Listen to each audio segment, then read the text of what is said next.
People walk by my porch and see an old man with a coffee cup warming his hands, and they think they know the full story. They think I'm retired, that I've earned the right to watch the sun slide down over Maple Street and mind my own business. They don't see the ledger I keep in my head. They don't see the way my fingers still remember the feel of a tape measure, or how my eyes look at houses like a man looks at chess pieces, always calculating, always 3 moves ahead. Let me tell you something straight. This house, this field beyond the cedar fence, the quiet that rolls through my yard at dusk, none of it was given to me. None of it came cheap. Every nail driven into these walls had a price. Not money, not really. It was paid for with betrayal, with patience, and with a craft I spent nearly 30 years sharpening, until it was a weapon. I used to be one half of Dalton and Mitchell Builders. Frank Dalton and I, we were boys long before we were partners. Grew up 2 doors apart, barefoot in the summer, sliding down the same hills. Frank could do 2 things instinctively: make people like him and make them trust him. Teachers, townfolk, bankers, the kind of handshake that made a man feel like he'd known him his whole life. Me, I was the slow one, the thinker. I'd sit on porches like this and sketch little houses in the dust with my shoe. While Frank bowed and smiled, I drew the beams and worked out where the load would fall. Together, we built a name. We started with a dented pickup, a hand-me-down toolbox, and a stack of invoices so thin it fit in my wallet.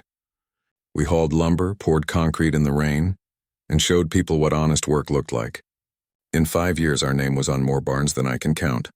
10 years, we were building entire neighborhoods. Folks trusted us because we did what we promised, and we promised a lot. And then there was the slow reveal. Success isn't a sudden change. It's like a slow leak that swells a man's sense of himself until the edges start to crack. Frank's charm curdled into hunger. He wanted more than the business. He wanted the contracts, the control, my seat at the table. He wanted the applause and the initials on the company sign. At first it was little things. A withheld check here. A subcontractor steered away there. Small, careful cuts that you barely notice until you're bleeding out. He learned the art of smiles and letters. He learned to speak at ribbon cuttings and to smile at fundraisers while I kept the books balanced and the teams moving. I trusted him. Hell, I loved him like a brother, which is probably why it hurt more than anything when I looked up one winter morning and found a stack of papers on my desk that had my name on them, but not my authority. Names signed I'd never seen inked. Changes to partnership agreements I'd never agreed to. Somewhere between a handshake and a notarized document, Frank had traded the years we'd poured into that company for the bright glint of his own initials. I won't pretend I didn't fight. I took lawyers in. I raised my voice in boardrooms. I stared at people who'd called me friend and watched their eyes slide away. There were court dates and threats and a winter where I slept in a motel and ate cold coffee from a paper cup while the snow came down on the place we'd built. The town said things. The papers had their small paragraph. The company sign changed. Dalton and Mitchell became Dalton Construction and then simply Dalton. My name was a memory on a scrap of plywood. That was the point most men break. Some walk away, some drink, some try to carve a new life with what's left of their dignity. Not me. I don't forget the shape of the man who took my life's work. I don't forget the exact way Frank's mouth curved when he said, "It's only business, Mitch." I remember the smell of his cigar smoke after he'd closed another deal. I remember the sound of him laughing with people we used to call friends. And I remember something else. The moment I realized revenge wasn't a thing you shout about. It's a thing you build. So I did what I always knew how to do. I began to build again. Not loud, not in a way that made headlines. I taught myself to move like a shadow through contracts and paperwork, through small investments and patient, quiet purchases. I got a modest loan here, a contractor's job there. I bought an old lot that no one wanted. I took jobs that paid in trust as much as money, a favor repaid at the right time, a ledger entry that would be useful later. I studied Frank the way I used to study soil samples before we poured a foundation. Where was he vulnerable? Who trusted him absolutely?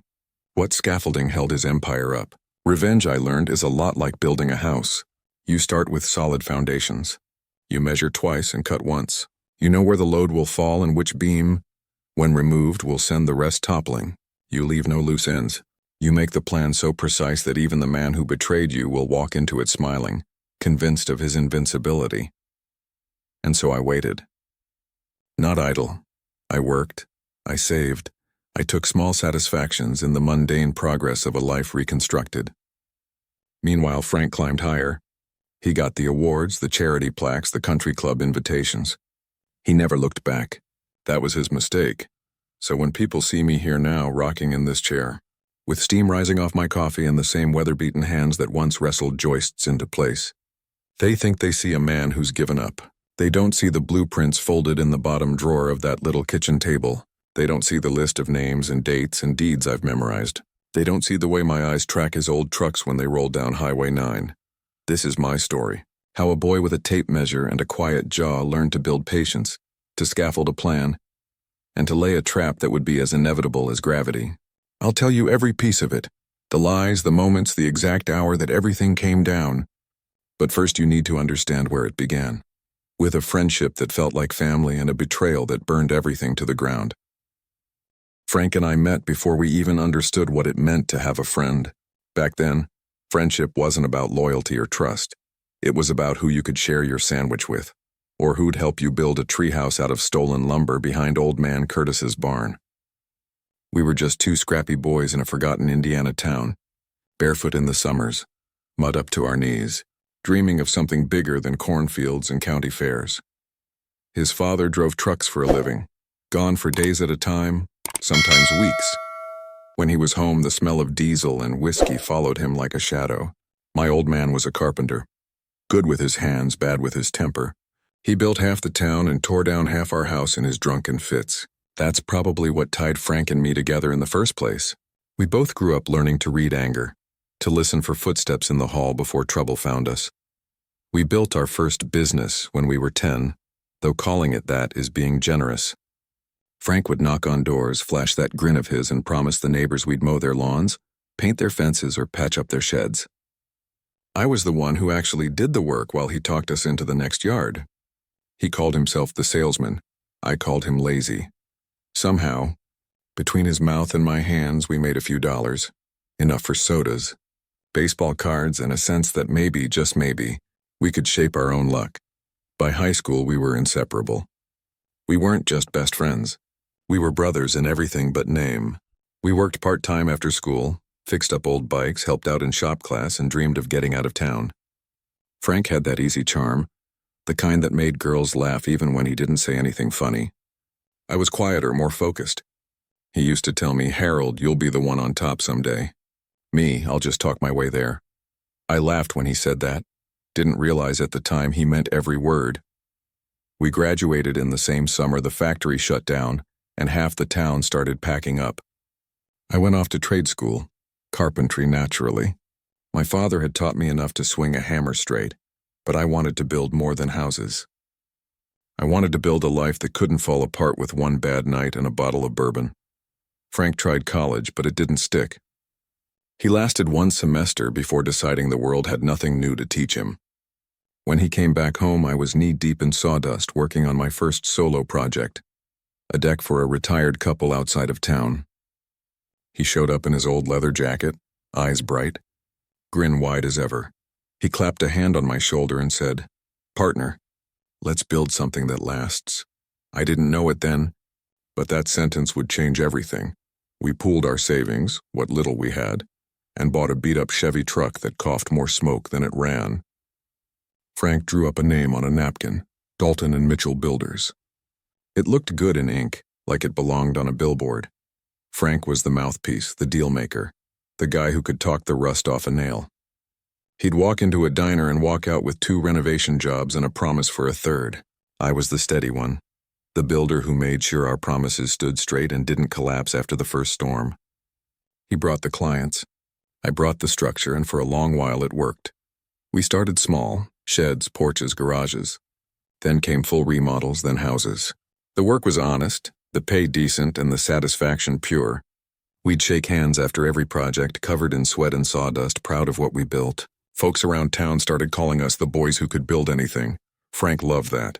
He loved hearing his name praised at the diner. Loved the pats on the back from businessmen and city folks. I didn't care much for the attention, I just liked seeing our work stand tall against the skyline. But looking back now, I can see what I missed then. The way his smile tightened when someone said, "Harold's the one who really makes it happen." He'd laugh it off, but I'd catch that flicker of something cold in his eyes. Envy, maybe, or resentment. At the time, I brushed it off. We were brothers, after all. I thought jealousy couldn't survive between men who'd built their lives side by side. I was wrong, because jealousy doesn't shout. It doesn't kick down your door. It waits, quiet, patient, fun until it finds a crack in the foundation. And once it does, everything you've built together starts to shift. Not all at once, but slowly, silently, until one day you look up and realize the house is sinking. By the time I hit 40, Frank and I had made it, or so everyone said. What started as two boys with a truck and a dream had turned into one of the most respected construction companies in the Midwest. We had projects lined up months in advance, our logo on billboards, and our names mentioned in city meetings like we were a model for American success. The money was steady, the contracts big, and the reputation solid. We were building schools, hospitals, even municipal buildings. When the mayor broke ground on something new, there was a good chance we were the ones holding the shovels. We'd come a long way from patching fences and mowing lawns. Frank, of course, thrived in the spotlight. His picture started showing up in the Indianapolis Business Journal, then in glossy regional magazines, the man behind the Midwest boom. He did interviews, shook hands, made speeches. He'd talk about teamwork, about vision, about how Dalton and Mitchell Builders was a family. And in fairness, he always said my name, or, at first, I stayed in the background. I was comfortable there.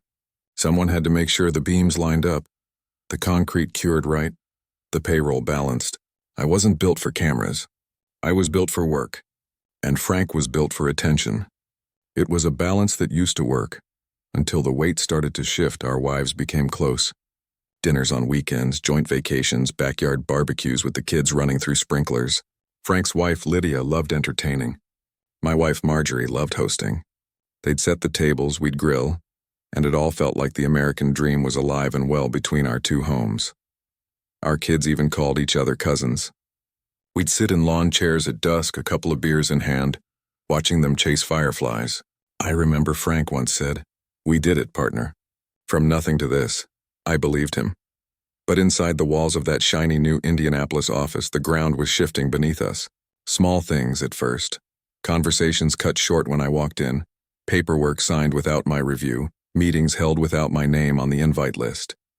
Frank started to use words like expansion, modernization, and visionary growth. They sounded good in boardrooms but dangerous.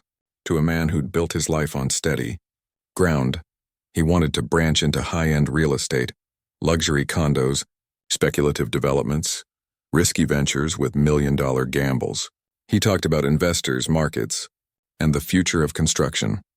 I told him we already had everything we needed. Reputation, stability, a clean name in an industry where most folks cut corners. Old-fashioned thinking, he said one afternoon, slamming his pen down in frustration. You're too cautious, Harold. We can't build forever for school boards and churches. It's time we play with the big boys. And risk everything we've built? I asked. He smiled. That salesman's smile I'd once admired. Risk is how men like us get remembered. We argued more after that. Not shouting, not yet. But the kind of quiet tension that builds over months. The kind that changes how two men look at each other. Still, every fight ended the same way. A handshake, a drink, and a laugh about how we'd work it out like always. Then one afternoon, he walked into my office with a man I'll never forget. Raymond Cole. Everything about him screamed money. The tailored charcoal suit, the slick hair, the polished cufflinks that probably cost more than my first truck. His handshake was too soft, his smile too smooth. When he spoke, it was like every word was measured, rehearsed. "Mr. Mitchell," he said, "I've heard a lot about you. You're the foundation of this company."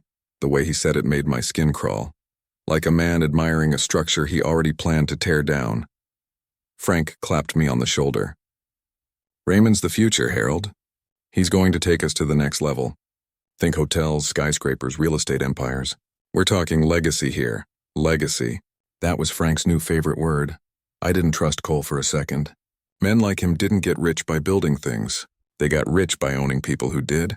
I told Frank I needed time to look through the contracts, to check the fine print, like I always did. But he brushed me off, Said Raymond was solid, that we had to move fast before someone else grabbed the opportunity. "Harold, you know me," he said. "I'd never do anything to hurt you. You've got my word." And just like that, after 20 years of friendship, after a lifetime of trust, I signed. I can still feel the weight of that pen in my hand. I remember the way Frank smiled when I did, the way Raymond nodded, satisfied. It seemed small at the time, just another partnership, another step forward. But that signature, that was the first nail in my coffin, because that was the last time I took Frank Dalton at his word. It didn't explode.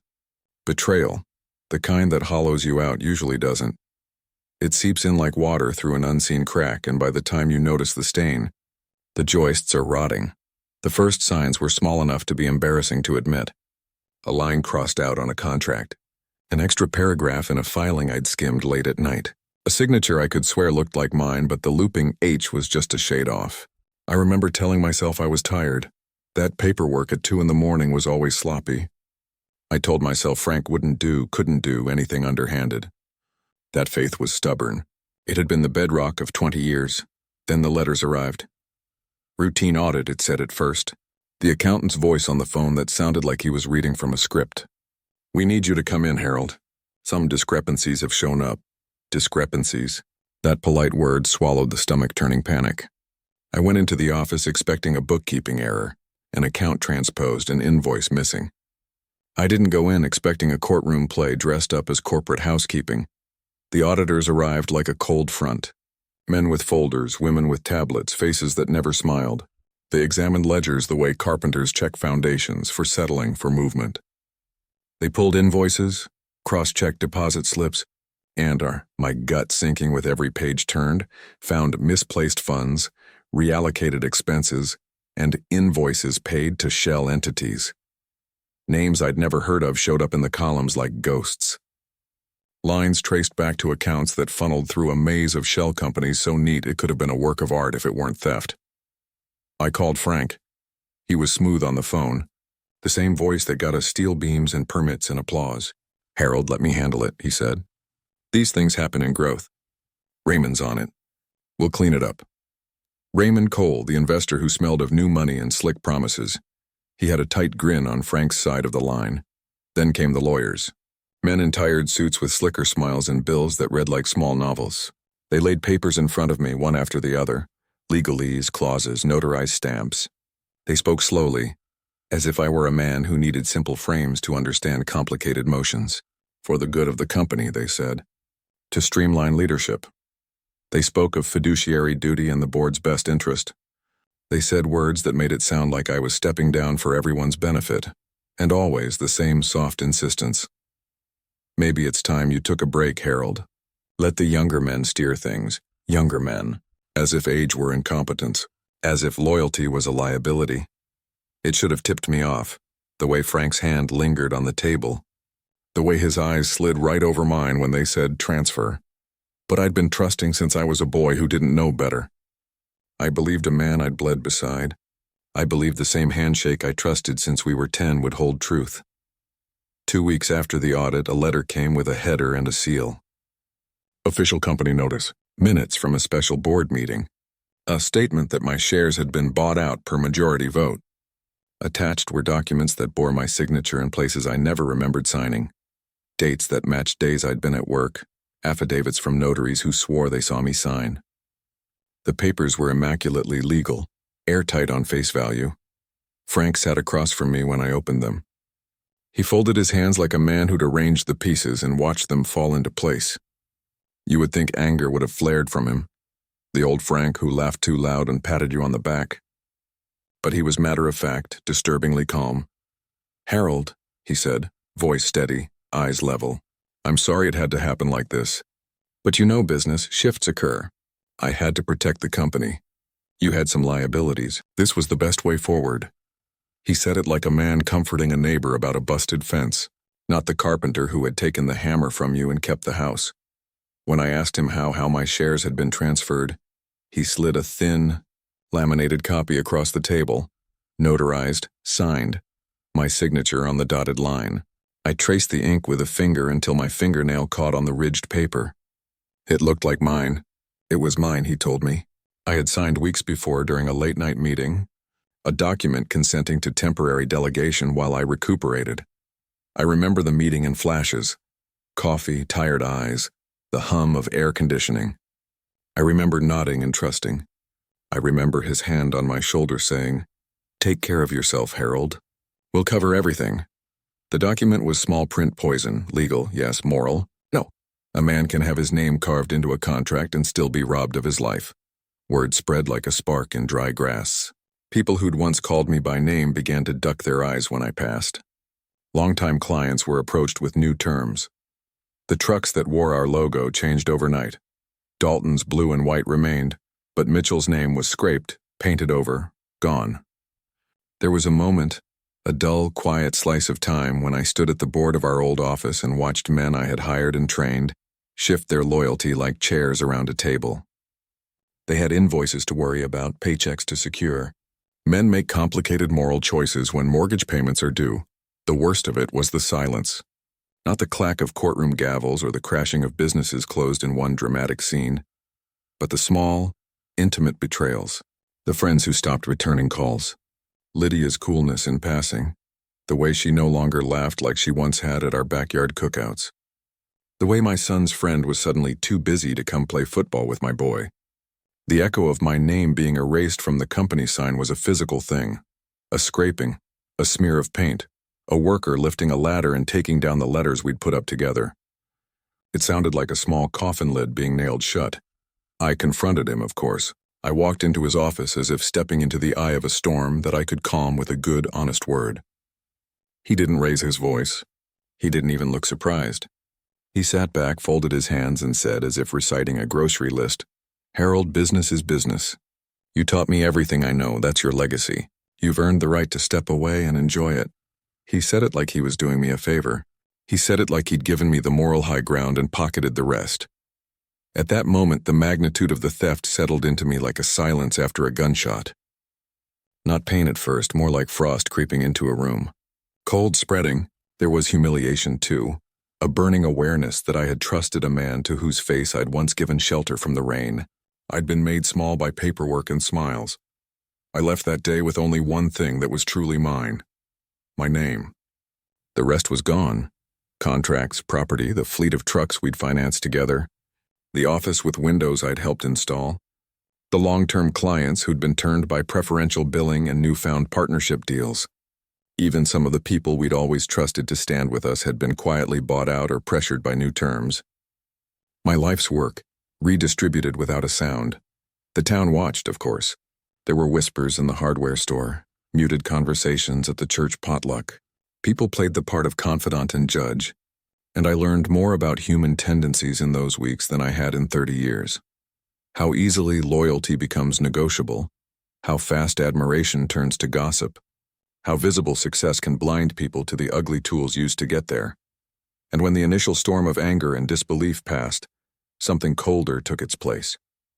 I felt a shift in me, as if a beam had been removed and I had to rebalance to stand straight. The first loud temptations, finger-wagging, yelling threats, crossed my mind in the way they do for any wronged man. But I thought of my children and the wives who would suffer, of reputations and prison times, and I put the urge away. Violence solves nothing. It only sinks men in mud. So I made a different kind of vow. Not a quick, hot promise made in the heat of a confrontation, but a patient, measured oath spoken to myself in the quiet of my kitchen that night. I swore I would make him pay, yes, but not with fists, not with gunpowder and rage. I would pay him back in a currency he would come to understand. Time, silence, and precision. Time, because I had learned that ruin often comes from the patient application of pressure, not the sudden blow. Silence, because noise feeds the ego of a man who loves applause. My quiet would be a kind of pointed absence. Precision, because I'd been a builder my whole life. I knew how to lay a foundation that would not fail. I would craft something as meticulous as any house plan I'd ever drawn. A plan that exploited the weakness he had shown. Greed, vanity, the belief that he was untouchable. When I left that office for the final time, I didn't stomp or slam a door. I walked quietly to the truck we'd once bought together, slid into the driver's seat, and drove away with nothing but a single cardboard box of my personal things and the quiet hum of rage that had been turned into something else, something I would use as a tool. The sign with my name gone, the company that bore my years ripped from me, all those were fuel now. I rolled up my sleeves, felt calluses under my fingertips, and began to plan. When the town stopped asking where I went, I let them think what they wanted. A man can vanish 1,000 ways. Some leave town in a fury, some drown their sorrows in bars and bad decisions. I chose a different kind of disappearance. I moved, I worked, and I learned to live small enough to be invisible. I bought a rented room above a hardware store in a town 2 counties over. The landlord was a widower who never learned my name. He called me the carpenter. I took jobs that didn't show up on any of the old business cards. A back porch restored here, a sagging barn braced there, a farmhouse winterized before the snow. I put my hands to wood and concrete and let them remember who I was. People paid me in cash, in favors, in stories. None of it was glamorous. It was enough. Frank told whoever would listen that I'd been broken by the buyout, that the fight had finished me. He told himself the story he wanted. That was useful. Let him think the wolf was gone from the door. It kept him careless. While he was throwing big ribbon-cutting parties and shaking hands with bankers, I was back at school. Not the kind with diplomas framed on the wall, but the kind that requires reading until your eyes blur. I read zoning codes and municipal planning guides. I spent nights in county clerks' offices with a cheap lamp and a stack of plat maps, learning the language of land. I sat in public hearings and listened, not to argue, but to catalog. Where did the town want to grow? Which roads were slated for widening? Which neighborhoods were eyed for redevelopment? I learned the cadence of municipal politics. Who owed favors to whom? Which council seats were for sale in influence rather than money? Which planning commissioners loved headlines and which preferred quiet bargains? I learned the law the way a carpenter learns grain, by watching it. Not the heavy procedural parts that would make a lawyer's career, but the seamwork of property law, easements, right-of-way, development options, the smell of a zoning variance before it was approved. I sat in evening classes, took a few night seminars on corporate structures and tax law, and read anything with the words realty or redevelopment in the title. I learned the names of trusts and the difference between a lien and a levy. I didn't master every legal loophole, God knows I didn't need to, but I learned enough to know where the seams were and how to press at them without breaking the law outright. And while I studied, I invested. Not flashy headline-grabbing purchases, not hotels or skyscrapers. I bought the half-acre nobody wanted because the soil had once been used for feedstock. I bought the closed mill on the edge of a small river that developers called structural risk. I put money into derelict storefronts on the cusp of a Main Street renaissance. I didn't sign those deeds with my name. I used trusted friends, old vendors I'd helped in better days, small LLCs with innocuous names that didn't scream Mitchell. Each purchase was a thread in a quiet net I was weaving. None of them set off alarms on the regional papers. None of them required a speech. Most folks see investment as a one-time hit. Buy low and hope for a boom. I treated it like carpentry. Buy stock where the grain runs true, shape it, and let time do the rest. I secured options on tracts neighboring developments Frank was eyeing. I made small, patient offers to aging owners who wanted to sleep easier, knowing their lot was taken care of. I traded promises of repairs and upkeep for first refusal rights. I kept my name off the documents so Frank's eyes would slide over them when he scanned the county paperwork. He read the headlines. He didn't read the footnotes. I also learned to listen. There's a kind of intelligence in the undercurrent of a contracting firm, which subcontractors are loyal, which suppliers cut corners, whose invoices always came late. I went to suppliers I'd known for years and quietly and honestly paid old debts. The men who'd once loaded our truck remembered me. They were slow to trust, quick to nod when I asked about work and timelines. You'd be surprised how often small courtesies can become currency later. Meanwhile, Frank's empire spread like kudzu. He gobbled developments the way a young man gobbles opportunities, fast, hungry, and with no thought to the long-term rot. Luxury villas here, speculative downtown condos there, loans stacked on top of loans. Investors dazzled by his smile and willing to back the man who could make a ribbon-cutting photo look like prophecy.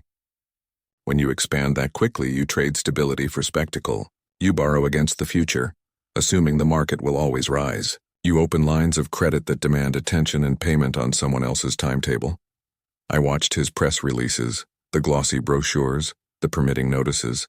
I watched Franklin Dalton sell the dream of permanence while living on margin. I found my cues in the things Frank overlooked. A variance granted without a contingency, a bond not fully posted, an environmental remediation plan that deferred expense until later. Where Frank saw opportunity and applause, I saw vulnerability. Investors who don't ask tough questions are people who can be pressured when the music stops. Construction companies with big, shiny portfolios and thin cash reserves are houses built on topsoil.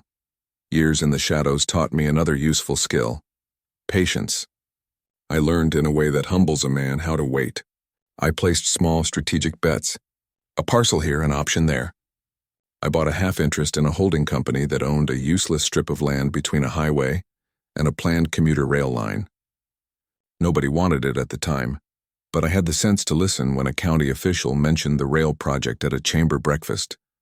I didn't make noise. I simply held the option quietly until the scope of development became real and the value rose. More than once I made a move and walked away with no immediate profit. A man in my position learns to find comfort in the slow accumulation of leverage, rather than the thrill of quick gain. Each quiet investment was a step in a plan only I had the full map for. I wasn't building wealth that would impress dinner guests. I was building options, legal, financial, practical, that would let me nudge the world later in very specific ways. And as I stitched my web, cracks in Frank's empire began to show themselves the way wood checks under frost. Hairline at first, then widening with every storm. A contractor who'd relied on him for months went unpaid and couldn't finish a job. An investor who'd backed 2 projects suddenly wanted his returns and began asking for reports Frank was too busy to compile. A headline in a small regional paper questioned the environmental surveys on a lakeside condo he'd broken ground on. Lawsuits trickled in. The projects that once dazzled were now demanding cash, and the cash was being called in faster than Frank's charm could soften the blow.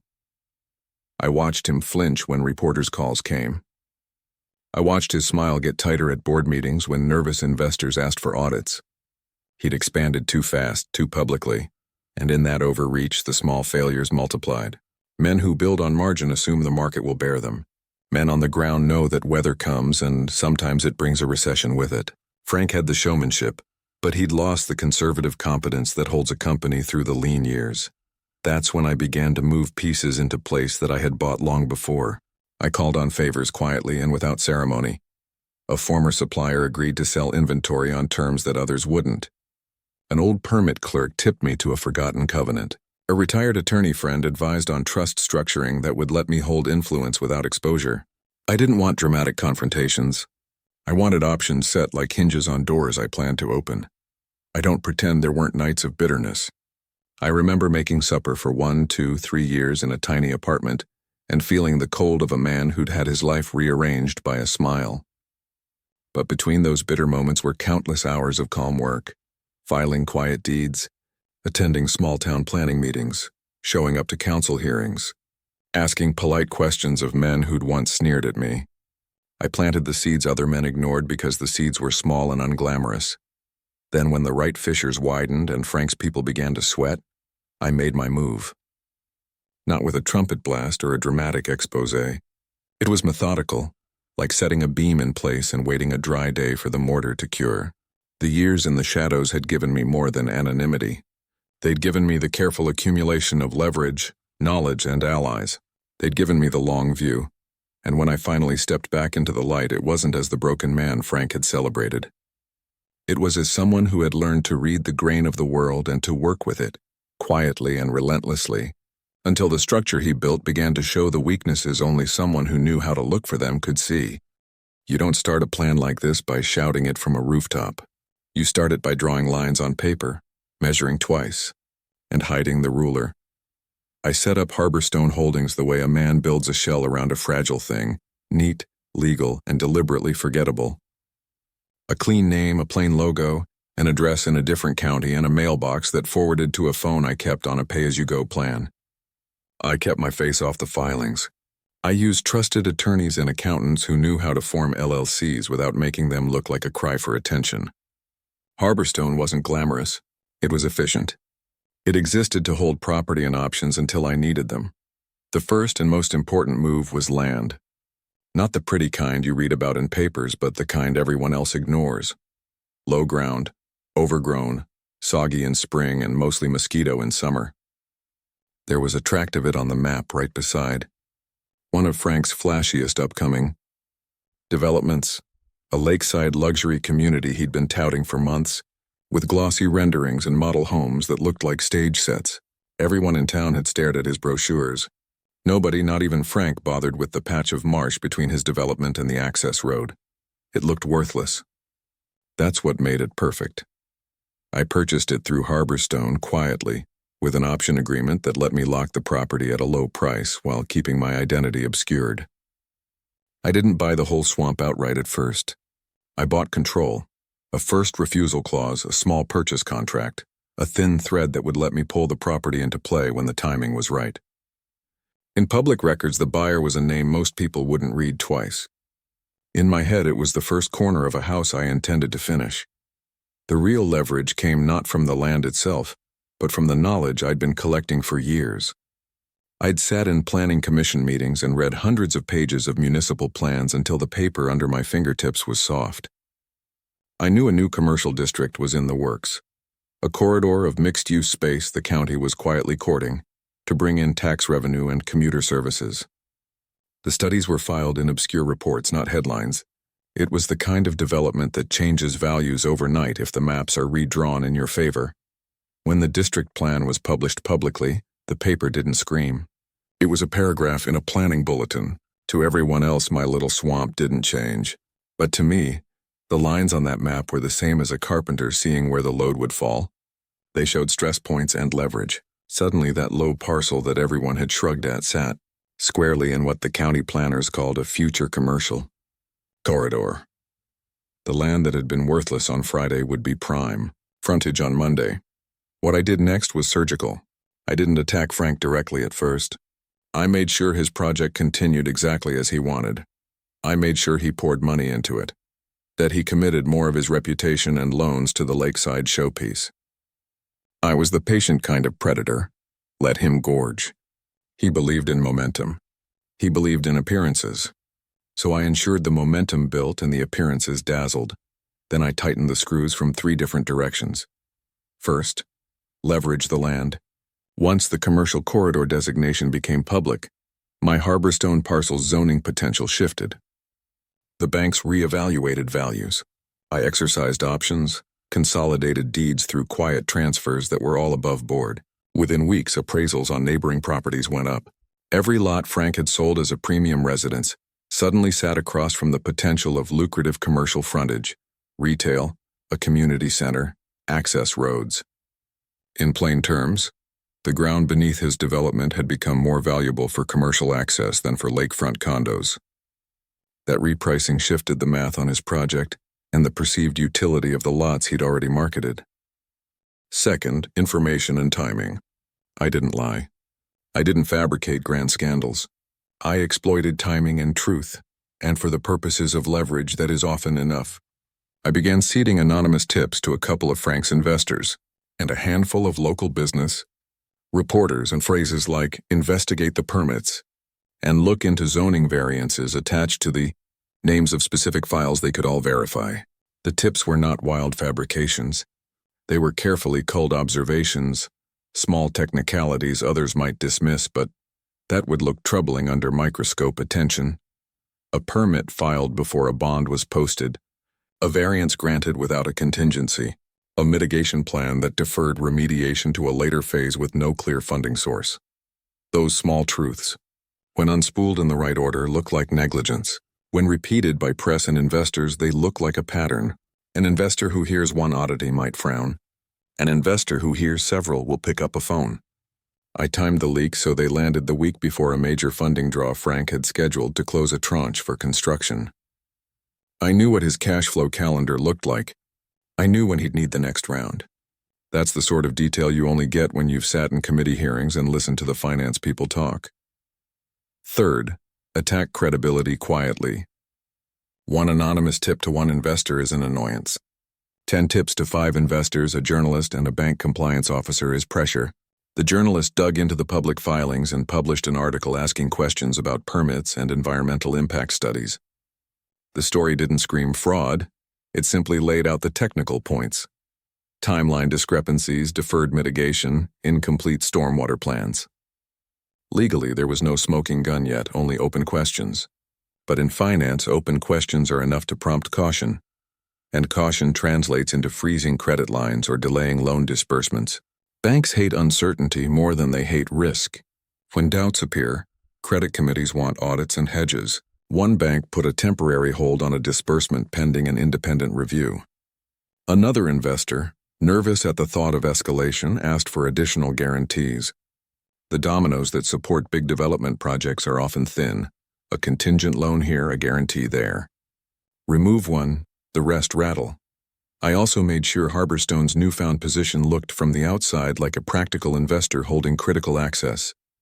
I quietly reached out to a few of Frank's creditors, not with threats, but with offers of negotiation and cooperation, contingent on resolving permitting issues and, crucially, with a small but non-trivial suggestion that reconfiguring access might alter the value of adjacent property. In effect, I became an interested, pragmatic stakeholder in the county's own redevelopment narrative. My offers were framed as a way to protect overall value for everyone, a voice of reason, rational and sensible. That made me less likely to be dismissed as a meddler, and more likely to be regarded as a necessary negotiation partner. All of these moves were within legal boundaries. I didn't forge documents. I didn't bribe officials. There were no dramatic midnight raids, no cinematic exposés. The closest thing to an illegal act in the whole thing was the anonymous tip strategy, and even that relied on verifiable public documents, the kind of journalism that forces scrutiny. This was crucial. Revenge that breaks the law tends to rebound on the breaker. I wanted leverage that would stand up in court if it needed to. The timing worked. Investors began to ask awkward questions in boardrooms. Banks asked for additional covenants. Creditors, sensing the chill, demanded payments sooner than Frank had planned. His cash buffer, already slim from speculative spending, tightened. Construction slowed. Subcontractors who'd once worked on trust now requested liens and assurances. Project schedules slipped and marketing brochures started to look less like inevitable sales and more like aspirational fantasies. The press that had once fawned over ribbon cuttings now ran pieces asking if the dream had run ahead of the finances. Frank's smile, once a warm thing that opened doors, stiffened. In one board meeting, a banker bluntly asked for a post-mortem on project funding. In another, an investor publicly questioned oversight. Frank's team scrambled, tried to patch the optics to reassure stakeholders. On paper, he still had the project's momentum. Off paper, the momentum was losing speed. And then came the bank's worst move for Frank. They began to require joint approval of draw requests. A bank that once let him sign and move funds now wanted 2 signatures and third-party audits. That slowed payments to subcontractors, which slowed work, which delayed sales and returns. It's an ugly chain reaction. Small administrative changes that become catastrophic when cash is tight and trust is thinner. He'd expanded on applause. I tightened the paperwork until the applause wasn't enough. One evening, I sat on a hill above the construction site, while the sun lowered and watched the machines idle like sleeping beasts. The model home lights were on, staged for potential buyers, but the scaffolding sagged in places where subcontractors hadn't been paid. The sales office closed early. A security guard I knew waved at me, puzzled when I didn't wave back. I felt no joy in the scene. There was a satisfying inevitability to watching the structure he'd poured so much into begin to slow, like a storm that has eaten at a house's rafters for years. But there was no cruelty in it for me, only the cold mechanics of exactness at work. The culmination wasn't one dramatic act, but a series of privatized collapses. An investor pulled out under pressure. An independent auditor flagged a compliance issue. A small environmental remediation bill, delayed and then accelerated into a hard cost, forced one of the smaller lenders to call its note. Accounts were frozen pending verification. Contractors filed mechanics liens for unpaid work. The glossy brochures remained on showroom tables like props in a play no one paid to see.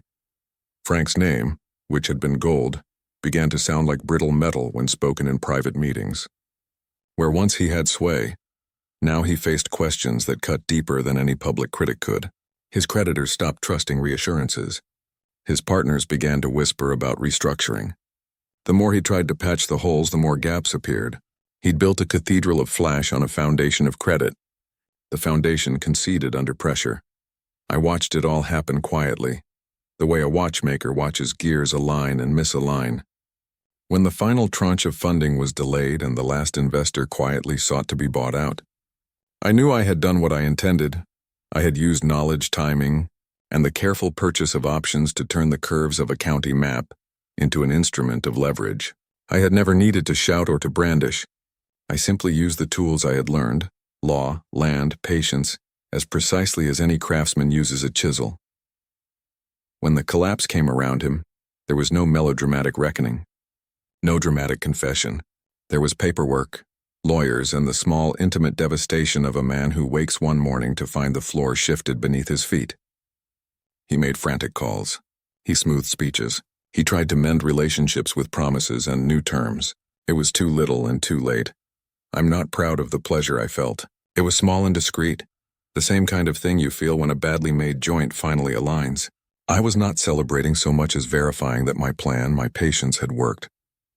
I'd built a blueprint, laid the foundation, and watched the structure of his life strain against it until the seams showed. Revenge, like any good plan, isn't loud. It's precise. It's patient. And when it's done right, the man you're punished by finds himself standing in the ruins of the life he tried to take from you, not tormented by fire or fury, but exposed by the slow, inevitable mathematics of leverage and timing. There's a peculiar silence that follows a man when the market decides he's finished. It isn't the silence of sheepishness or shame. It's the heavy, expectant quiet of a room waiting for a verdict. In Frank's case, the silence arrived with the cardboard boxes and the moving trucks and the men who took the pictures for the auction catalog. Within a year of the first freeze on his accounts, Dalton Construction was on its knees. The filings were clinical and cruel. Voluntary petitions, schedules of assets and liabilities, creditors listed with the kind of blunt honesty paper prefers. Word spread not with scandalous headlines but with a steady drip of small, humiliating facts. Subcontractors unpaid, suppliers filing liens, lawsuits with the sort of legal language that strips dignity down to inked rows. His fancy cars, the ones with dealer plates and showroom shine, were hauled away in the gray light of morning, their bearing a little less proud as tow trucks took them down Main Street. The mansion he'd had built, the house I'd once stooped to lay the first beams for, sat under notices, to be sold at public auction. I drove to the sale the way a man goes to visit a grave. The town was quiet that day, the clouds low enough to flatten every color. People I'd known for years moved along sidewalks with curious eyes. Some cast me glances that tried to read a man's fortune in his face. I kept my hat low, my coat buttoned up against a wind that smelled faintly of wet leaves and diesel. I sat in the back of the auction room, a dark patch of shadow against the bright faces of those who came to watch a spectacle. The room itself smelled of coffee and old paper, a municipal auditorium repurposed for one last public accounting. Folded chairs filled with neighbors, creditors, a smattering of businessmen, and a real estate agent with a practiced smile. They displayed photographs on a projector, polished floors, a sweeping staircase, marble in the foyer, glass that looked out over manicured lawns and the lake beyond. The pictures were meant to tell a story of grandeur. In person, the house said another thing entirely. I knew it. The subtle sag in a beam, a water stain in the attic corner, the faint, almost imperceptible crowning of the porch posts where weather had been left unchecked. Those are the things time and negligence reveal. When the gavel came down and the bidding began, there was the usual theater, voices from the crowd, the auctioneer's practiced cadence, folks trying to outpicture one another. I sat quiet, listening to the rhythm of numbers, learning the tempo of a man losing something he'd once called secure. It was oddly intimate, watching the place where a lifetime had been staged change hands like a prop. When the lot came up for the mansion, I raised my hand. I paid cash. Nothing flashy, no whispered deals behind closed doors, no dramatic reveal at the end. Just a state-issued cashier's check slid across the table, the kind of quiet transaction that leaves no room for protest. The auctioneer read the number and the clerk nodded. Papers were signed. Keys were turned over with the sort of ceremonial slowness that makes all transactions look like rituals. Frank wasn't there at first. Maybe he was at the end of his rope. Maybe he was avoiding the scene. I don't know. He showed up later, drawn like everyone else to see how the story ended. When he came in, he'd shrunk a little. The man who'd once commanded rooms with a laugh now looked smaller in his jacket. The smile worked and brittle. He drifted to the back, near the exit where people go when they want to be near the door and away from the plates. When our eyes met, he didn't immediately place me, or he pretended not to. For a moment he looked past me at some other detail like a man trying to catch a thought that slipped away. When he recognized me, his face drained of whatever color had left it, the way a photograph fades, leaving only outlines. He looked like a man who'd been counted out and then caught on the ropes again. "Harold, you?" His voice was a whisper meant for the space between us. It carried the same startled lilt it had when we were boys and he'd gotten us into trouble. But there was no mischief in it now, only disbelief. I could have said 100 things in that moment. I could have let the flood of years and grievances pour out and drown him in recriminations. I could have pointed to the auction catalog and traced the pages with my finger. I could have savored his discomfort with the cruelty men whisper about over drinks and diner counters. Instead, I folded the long years into a single motion. I nodded. "Told you once, Frank. A solid foundation is everything." Those words landed like the last beam fitted into place. They were simple. They were true. He stared at me, at the keys in my hand, at the small check that represented the house we'd dreamed of and built together. For a minute I saw in him a boy I used to know, bold, hungry, a grin like a promise. Then the recognition in his face settled into something like grief. When I walked through that door for the first time as owner, the house echoed with the ghosts of our work. The foyer swallowed my steps. The staircase, the one we'd argued over the design of, the one where we'd hung those early photographs of our modest jobs, creaked under my weight with a familiar complaint. I ran my hand along the banister, feeling the old sanded wood where my palm had left a groove decades ago. The bedroom smelled faintly of old oil and polish. The kitchen still had a set of plates in the cabinet with a small chip in one rim, where Lydia had once set a bowl down too hard. I could have claimed it and kept it as a museum to what we'd built. I could have hung a sign in the hall, "Here lies Dalton and Mitchell." Instead, I walked through room by room and cataloged what needed doing, what needed mending, what would require money and patience. Ownership is not a pronouncement. It's a ledger. He came later that evening, hat in hand, looking like a man who'd been given one last chance to see what he'd lost. We talked. The first real conversation we'd had since the papers. His voice trembled the way an old rope does when you tug it. He tried to explain, to apologize, to use the tiny scripts men find when they're ashamed. I listened the way you listen to drafts under a door, not because it's welcome, but because it tells you where the wind is coming from. There was a hardness in me I hadn't expected. Watching a man fall has a way of calcifying your sympathy. When he asked for a favor, for an understanding, I felt the old workman in me consider the straight edge of a plan. When he looked at the house and lost his breath, small and private, I felt something like pity and something like the satisfaction that comes from fitting the final piece of a puzzle. They're not mutually exclusive. When I closed the door on him that night, it was not a noisy slam. The lock turned with the same small click it always had. The sound was final enough. He stood on the porch on the other side for a few long minutes, shoulders hunched, the shape of a man reduced to rates and obligations. Then he walked away down the path under the oak trees, a figure cut smaller by the loss of his name on the mailbox. I have the house now. I walk its rooms with the slow care of a man who knows how things hold and how they fail. Sometimes when the light falls certain ways through the lake glass, I think of the boy we were, two friends with a truck, a stack of nails, and a plan. Sometimes I feel a hollow ache, the kind that comes from the knowledge that revenge can close doors but not rewind time. But closing that door on him was the same sort of work I've always done, measured, inevitable, and precise. I learned long ago that foundations matter. I learned, too, that when those foundations are taken from you, you can either stand in the rain and curse, or you can gather your tools and start over. That night, with the house quiet and the lake reflecting a wan moon, I picture the two of us on the porch years ago, hammering the last plank into place.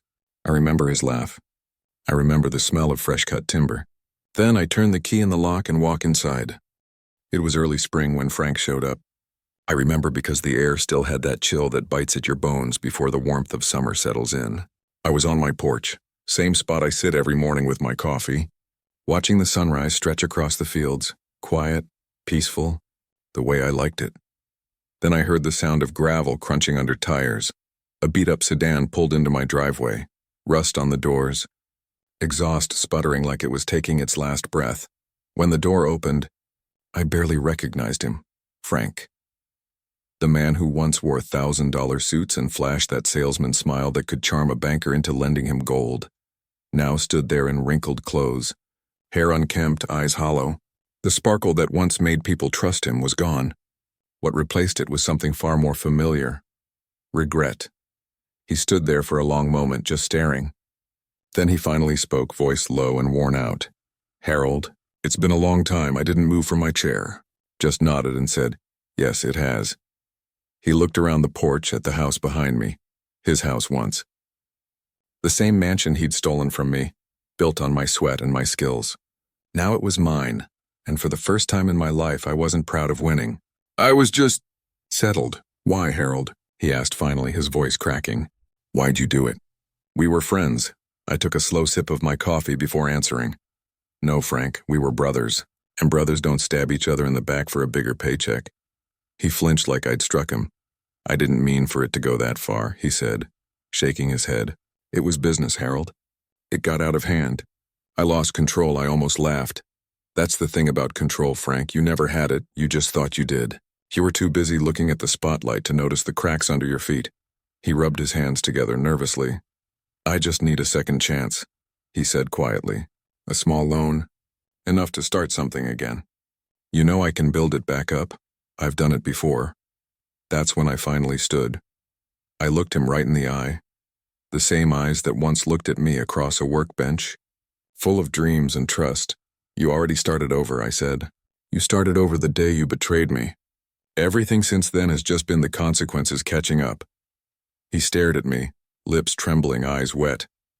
For a moment I thought he might break down completely. Instead he nodded, just once, a small tired motion, like a man who finally understood that the fight was over. He turned and walked away without another word. No shouting. No begging. Just the sound of his shoes scraping against the gravel as he disappeared down the road. That was the last time I saw Frank Mitchell. They said later he moved out west. Tried to start again, but nothing ever took root. Some people said he drank himself into an early grave. Others said he was living out of motels, chasing small deals that never came through. Me? I never asked. Because that day on that porch, the last of our story ended. Not with shouting or revenge, but with silence. And in that silence, I finally found peace. It's been 15 years since that cold morning when Frank stood on my porch. 15 long years of silence between us, of rebuilding what was broken inside me. Last winter, word came around that he'd passed. No one knew the exact day. Some said it was in a small apartment outside St. Louis. Others said he was found in a halfway house, sick and alone. No wife, no kids, no one left to claim the body. The man who once stood on stages, shaking hands and cutting ribbons, ended up leaving this world with no one to carry his casket. When I heard the news, I didn't feel what I thought I would. No triumph. No satisfaction, just stillness. People sometimes ask me, "Harold, do you regret what you did?"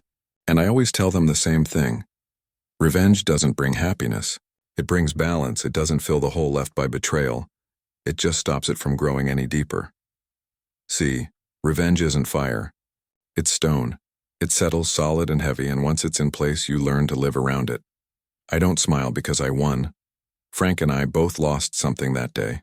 Me, my brotherhood. Him, his soul. But I do smile because in the end, justice found its way. Slowly, quietly, like water finding its level. No courts, no shouting matches, no blood spilled. Just time doing what it does best and revealing truth. I rebuilt my life brick by brick, slower this time. No partners, no shortcuts. Just honest work. The house I sit in now, every nail, every beam, I placed with my own hands. There's something sacred about building again after you've been torn down. You start to realize that the strongest structures aren't the ones that look impressive. They're the ones that endure storms in silence. Sometimes, when the sun dips low and the air turns gold, I think about the two of us, those barefoot boys mowing lawns, talking about big dreams. If I close my eyes, I can still hear him laughing, saying, "Harold, one day, we'll build something that lasts." He was right. We did. Just not the way either of us imagined. What we built wasn't a company or a mansion, or even a legacy in the eyes of the world. It was a lesson, carved deep into time and memory. A house built on greed will always crumble, but a life built on patience will stand long after the dust has settled. And as the sun sets on another quiet evening, I raise my coffee to the horizon and whisper, "Rest easy, Frank." The foundation held. If you've sat through the whole story, if you've listened while an old man unspooled 30 years of friendship, work, theft, and patience, then you've already heard the hard part. The rest is what I learned after the boards were cleared away and the dust settled. Call it a moral, call it the lesson from a life that learned to measure twice and act once. First, grief and anger are honest things. Don't let anyone tell you otherwise. When a man takes everything you built, your first feelings will be raw and loud. That's normal. I would have been a coward if I pretended otherwise. Let yourself feel the injustice. Name it, write it down if you must. But do not let those feelings be the architect of your next move. Emotions make for erratic framing. Patience makes for true foundations. Second, revenge is not the only repair. There are ways of mending that do not involve tearing another down. Reconciliation if it's sincere, legal recourse when it's necessary, and protecting what remains when that's all you can do. If your grievance is legal, document everything. Keep receipts, keep records, keep copies. If you're owed something, let the law be your tool before you make morality your hammer. It keeps you clean where a man's conscience might otherwise stain him. Third, the slow work is often the strongest. I built my countermeasure the same way I build a house, step by step with an eye on the future. That meant learning, saving, and investing time in knowledge as much as in property. When you've been wronged, you're tempted to burn bright and fast. Don't. Start small. Learn what you didn't know before. Read the documents that once fooled you. Understand the rules and the people who enforce them. Build skills that make you independent of the person who betrayed you. Fourth, use the law, not the loophole. There's a difference between cleverness and criminality. I use patience, contract knowledge, and leverage, all within legal bounds. There's a cheap thrill in the idea of shortcuts that break rules and a dangerous cost to pay later. If you plan to come back from being wronged, make sure your comeback won't be the thing that lands you behind bars or ruins the life of someone who depends on you. Vindication without consequence to yourself is the only kind worth having. Fifth, don't confuse winning with flourishing. When I bought back the house and closed that door on Frank, I didn't feel like a victor in the way the movies promise. The pleasure was minimal and the cost had been high. What I gained instead was balance, a restoration of order, not the annihilation of a life. Real victory is quiet. It's sleep that comes without waking to rage. It's a meal shared with your children. It's doing honest work that doesn't need applause. Sixth, tend to what remains. When someone takes your company, your partnership, or your reputation, you're left with a handful of things most valuable beyond money. Your hands, your mind, your integrity, the people who still care about you. Protect those. Reinvest in relationships. Be the person your younger self would respect. Build something that won't be eroded by a single bad actor. That's how you make your life theft-proof in spirit. Seventh, humility matters. Pride is the timber that will rot if left wet. There were nights I almost let my pride drive me to ruin. There were others I watched a friend fall and felt a black joy that made me ashamed. Remember that people are complicated. Betrayers often have their own ruinous choices and ghosts. Don't feast on another man's funeral. Let the system of consequences do its work and keep your soul intact. Eighth, choose your audience. The world will want a spectacle. Neighbors will whisper, news will sniff a story, and anger will beg for a loud crescendo. Resist that. The more you make of your hurt a public spectacle, the more you give power away. Quiet, methodical restoration denies the gossip a stage. Privacy is its own revenge against humiliation. Ninth, forgiveness is optional, but freedom isn't. You don't have to forgive to live free. Forgiveness is for the forgiver, not the forgiven. If forgiving someone allows you to sleep and to move forward, then do it. If you can't, at least find a way to keep bitterness from becoming the center of your life. Bitterness is a rust that eats its host. Do not let it be your inheritance. Finally, live long enough to tell the story. That line isn't about gloating. It's about endurance. Time is a patient judge. A life rebuilt with honest labor and clear conscience will always outlast flash and fraud. When you have the chance, tell the story not to harm but to teach, to warn those who might be tempted and to comfort those who were hurt. Stories are how communities learn what to repair and what to avoid. So if you've been betrayed, if someone took your sweat and called it theirs, remember this. You don't need to destroy a soul to fix what was broken. You need to outlast their impulse, outwork their arrogance, and outthink their shortcuts. Build quietly, learn loudly, keep your hands clean and your ledger honest. And when you stand on some porch in your old age, coffee steaming in your hands, the light soft on the fields, you'll know whether you chose the right tools. That knowledge is the moral. That, and the simple fact that foundations matter.